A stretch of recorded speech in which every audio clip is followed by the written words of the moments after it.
Hello, everyone, and welcome to this episode of Productive Environment Podcast. I'm going to give just a couple of seconds to get some live people on here with us. I'm excited about doing this one, Barbara. This is our last live of the year. Can't believe it. Can't believe it. 2025. As you guys come on and get settled in, I'll share that Barbara and I started this PEPTalk podcast in 2023. So it's December of 2023. And a lot of people don't start new things in December, right? It's like you wait till January. Oh, the first of the year, I'm going to start. But we decided to start in December. So you don't have to wait till the first of the year. So you can start whenever you want to start, or you can rest. And we're going to talk a little bit about that, taking a pause. So we are happy that you're here. And as you can see, the title of today's Pep Talk is A Gentle Pause at the End of the Year, a quiet moment before what's next. And you might be thinking, quiet? I don't know what's going on in your life. I don't know what's going on out there.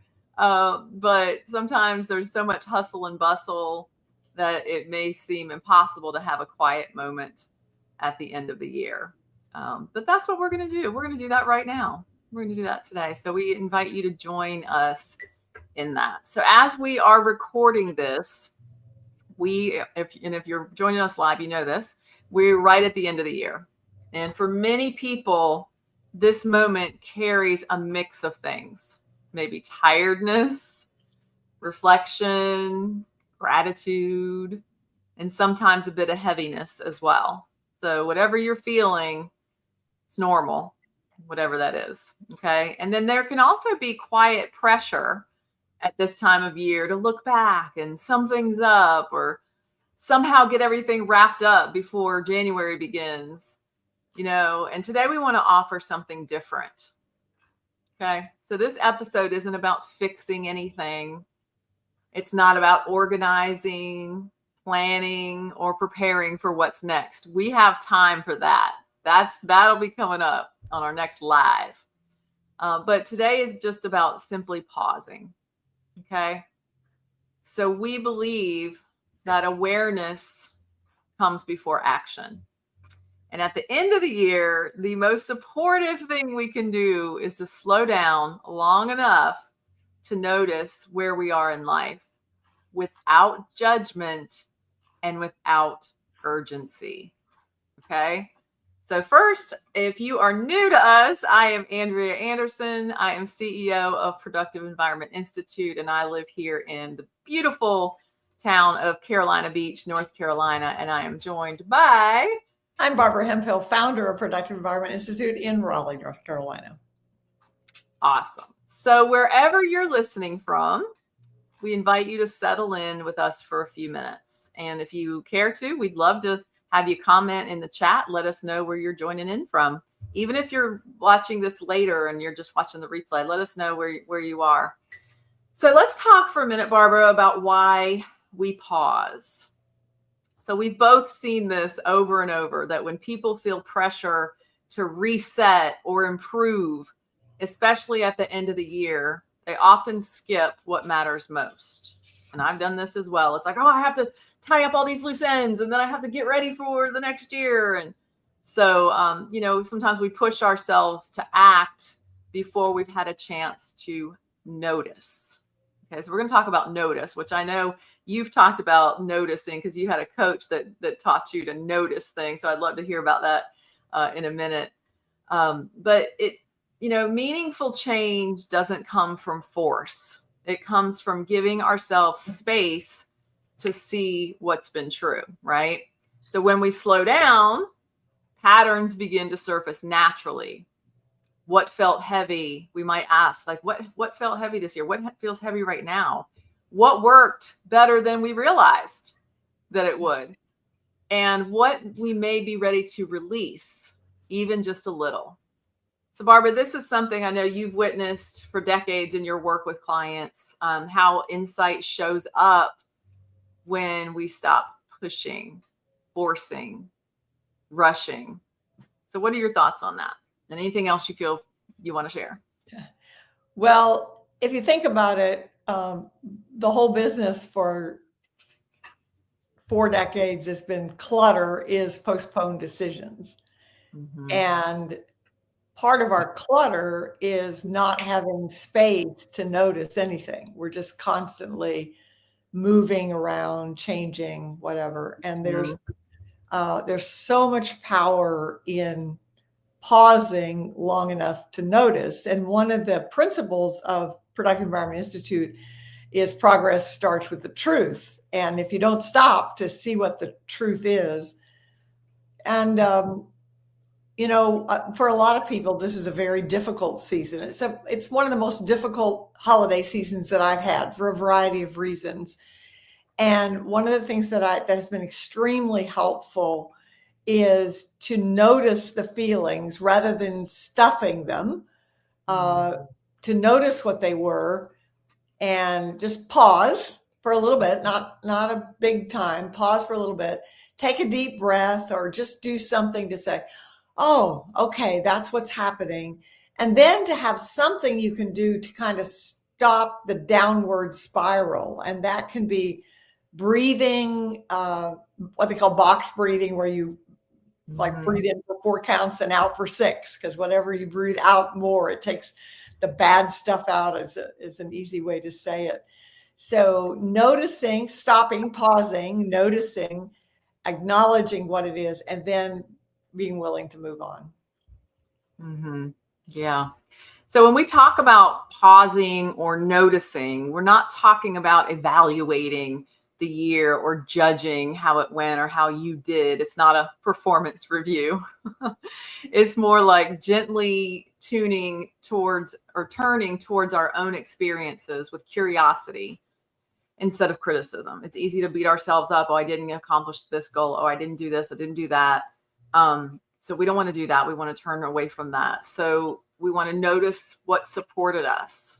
So think that's something you can think about. We don't want to give you assignments on this episode, but just think. Notice what supported you during this year. What, maybe who, what felt good. What moved you forward.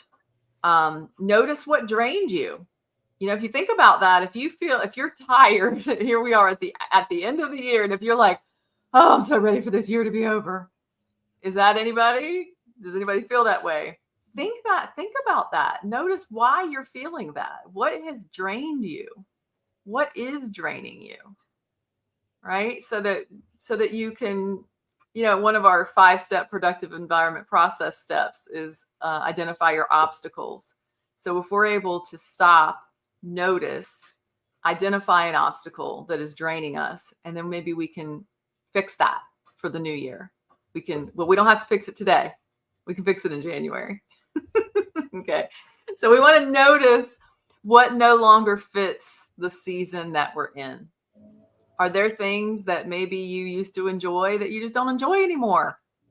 Maybe it's time to let some of those go.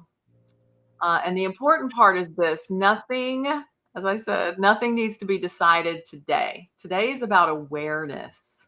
Okay. Awareness alone is enough right now. And I want to share a comment here from Kathy. Her awareness is telling her, speaking from personal experience, I sometimes keep pushing as a way to avoid slowing down and facing reality. Oh, isn't that the truth? Isn't that the truth? Sometimes we keep going and rushing and jumping from one thing to another because we're afraid if we slow down, then we have to face what's really going on. And it may not be comfortable. Right? So thanks, Kathy. Good insight there. So gentle invitations. Let's talk about that. So as we close out this year, we want to offer a few gentle invitations, not questions you need to answer, just things you might notice if they come up. And Barbara, feel free to chime in on any of these as I go, but you might notice where things felt heavier than they needed to be. Can you think of things this past year or even this month? You might notice what quietly worked, even if it wasn't perfect. I guarantee you, if you think about that one, you'll be patting yourself on the back instead of beating yourself up. There's probably more that worked than didn't work this year. So think about that. You might notice, you might notice something that you're ready to loosen your grip on, something that you've been holding on to, not because you have a plan yet, but because awareness is beginning to form. That's really what we want here. We want awareness. We want you to be aware of what worked this year, what didn't work. And then not today, maybe not even this week, but as we get into January, we'll bring that awareness into some steps that you can take to help you have a better 2026 or a just as good as 2026, right? So there's no action required here. There's no list to make. Believe it or not, y'all, there's no list. There's no tasks. There's nothing to put in your storyboard. There's no system to build. We just want you to notice. So Barbara, what are your thoughts on that? I don't remember the details, but I remember you worked with a coach and she talked to you a lot about noticing things in your body, feelings, breathing, bones, muscles. You want to share a little bit about that and how that fits in with what we're talking about today? Well, I think it's easy to numb ourselves because we don't want to feel the feelings. So if I go back to my childhood, in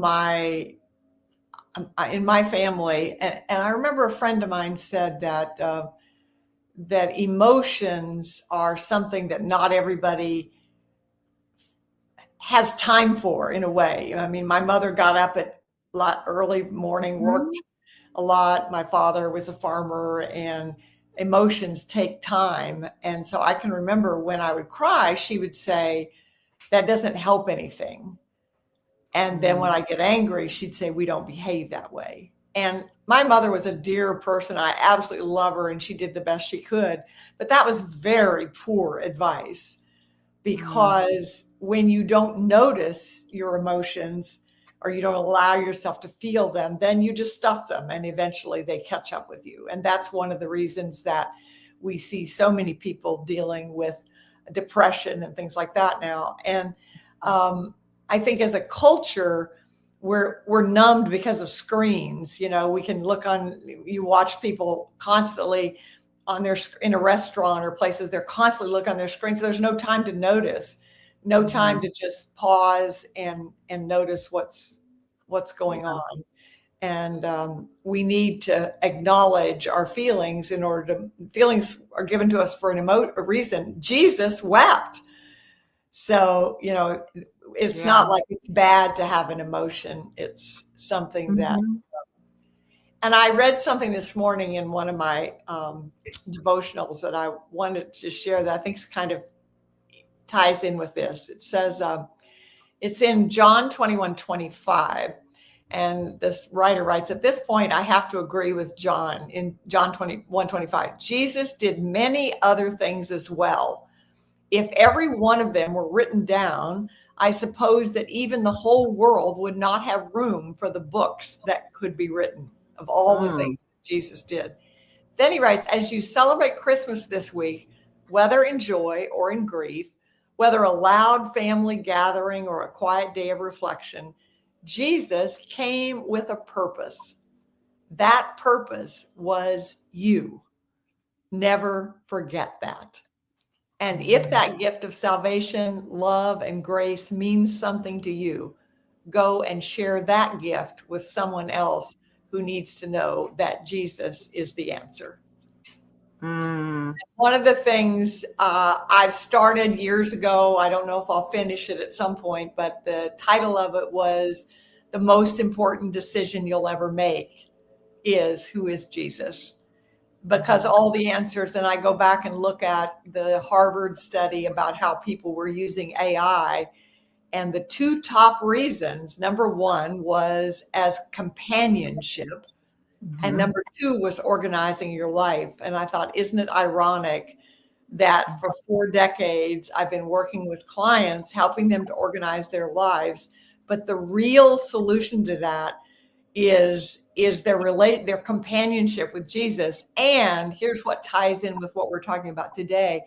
The only way you can have a companionship with anyone is if you take time And that means you have to pause.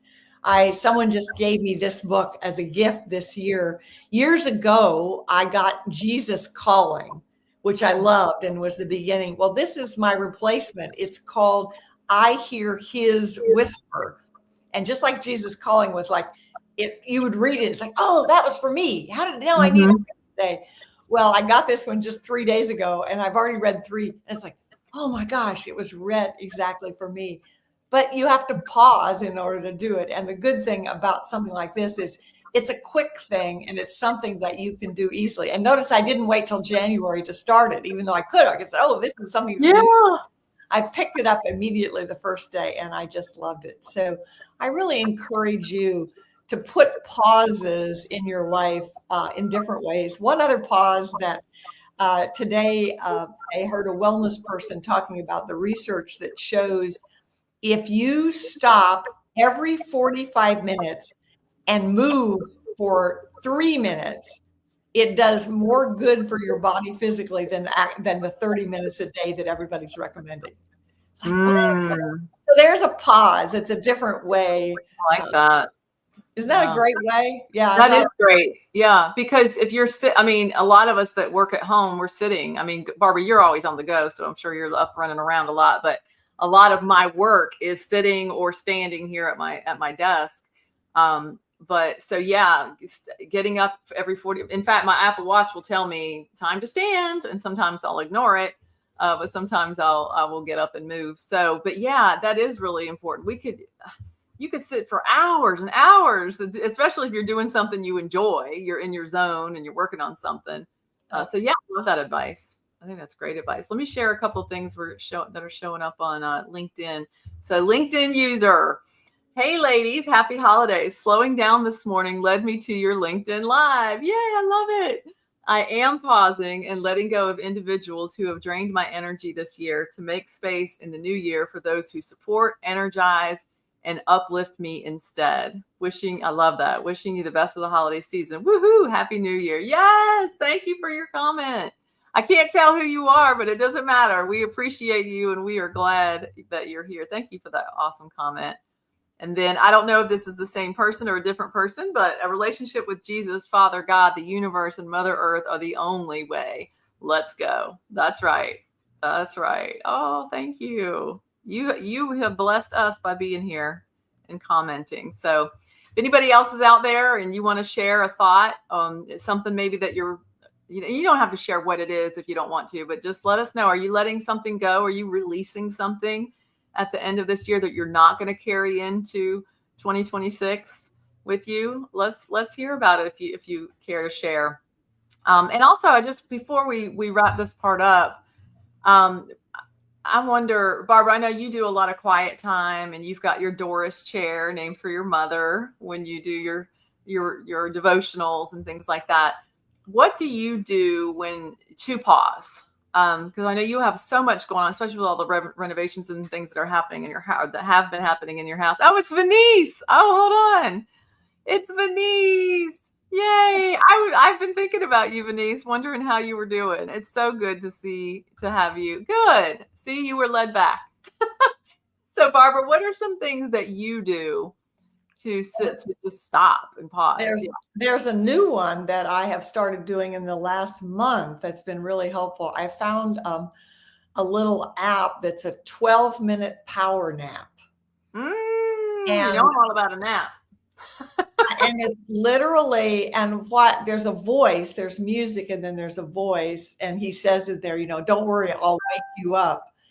And I have found that to be so energizing to just for 12 minutes go in and take a power nap. So that's one of the ways that I'm pausing, because I do think, and in transparency, the thing I want to give up this year, I'm a perfectionist like a lot of other people. And, the Bible says life and death is in the power of the tongue. And it's so easy to be critical of ourselves. And so that's one that I would really like to. So I've invited my team members to encourage me to not be negative. And I don't think I'm the only one that does that. So if that's something where you're saying about yourself that you wish you hadn't done that, or that that's a good thing Yeah. that doesn't serve us well at all. So exactly. There's a book called on the same exact topic called Hung by the Tongue. Hung by the tongue. So are your words hanging you up? Hung by the tongue. Venice, we love you too. We love you too. And she says, love power naps. Woo. I agree. I was laughing at myself the other day because, people do intermittent fasting. And I had taken like 2 quick 10-minute naps. Like, because when I'm on Zoom a lot, I don't know about the rest of you guys, but if I'm on for a while, I mean, it seems ridiculous to say that wore me out because you're sitting, but it does. No, absolutely. Right? You understand? So I had taken, it was my second 10-minute nap, and I laughed at myself. I said, oh, I don't do intermittent fasting. I do intermittent napping. So, why not? That might be my new term, intermittent napping. Right. I start my day pretty early with a workout, walking the dogs, doing all that. It was so funny though, the other day, Sunday, I was sitting on the couch behind me right there, as a matter of fact. And Buddy was wanting my attention. And then for those of you that don't know, he's a big dog. He's a Rottweiler German Shepherd mix.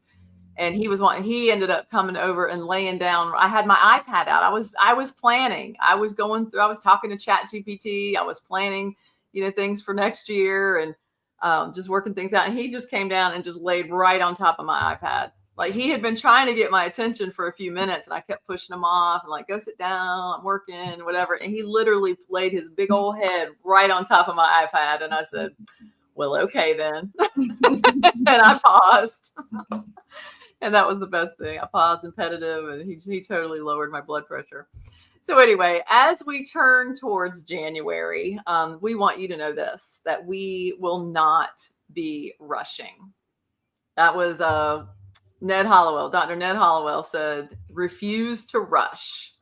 So let's refuse to rush. Let's do things intentionally, thoughtfully, and not rush into the new year. So we'll move forward together, step by step, and with plenty of support and space. You guys will still see us here on most Tuesdays. Sometimes we'll have to do a fan favorite, a restream. In fact, next week we're playing a fan favorite next Tuesday. So that's the Tuesday after between Christmas and New Year's. We will not be live. And just the thing to remember is that January does not require us. I say January, that's literally next week. Okay. January does not require us to show up with everything figured out.